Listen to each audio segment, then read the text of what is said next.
What you guys been seeing when I make these videos is just this bottle of Buffalo Trace store pick. You can see there the little sticker there.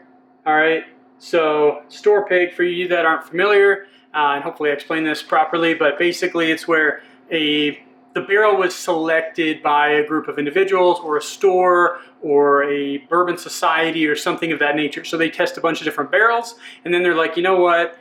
This is the barrel I want, okay? And they slap this sticker right on there and then they sell it, and it's usually a little bit more sometimes, but they tend more than not to taste a little bit better than the actual whatever product, Buffalo Trace or not.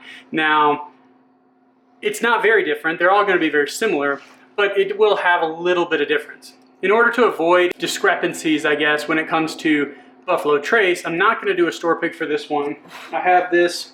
It's a 1.75 liter. It's already been opened, but there's still a good amount in there. Majority of it is in here. So I'll pour about a liter or so of this into this liter barrel. As we learned in earlier episodes, it holds a little bit more than what it says it does.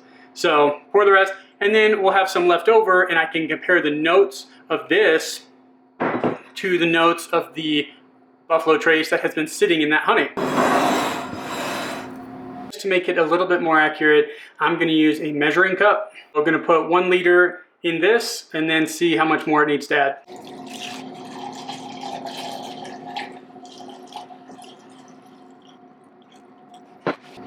Use a little funnel here.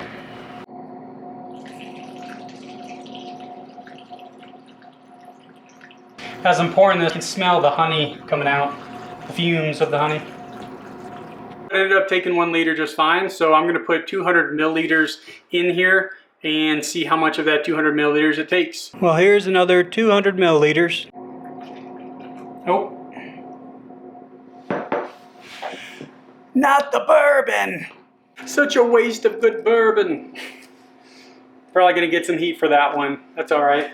It ended up taking about 100 milliliters more than the 1 liter that it's supposed to take. So, good to know.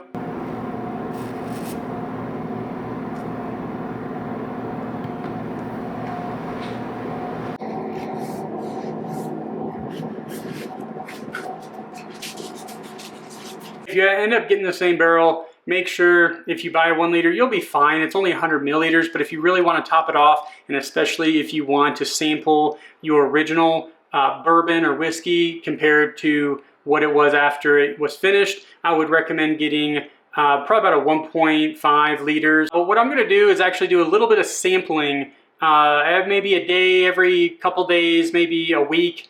And I want to see how much honey imparts on that, because I believe with new barrels, whatever finish you use, because it's a brand new barrel and there hasn't been any bourbon that sat in, or anything whiskey that has sat in there before, it typically goes quicker. That finishing process is a little bit faster. So I don't want to just let it sit in there for 3 weeks without even testing it. All right, some of you guys have been hitting me up saying, hey, we really want to see the final result. Did this project actually work out, or is it going to turn into some Jack Daniel's honey, gross kind of whiskey, bourbon? So don't worry, the next videos are all about that. It's going to be testing at different intervals on, hey, what notes actually imparted on this bourbon? Did anything impart? So it's coming, guys.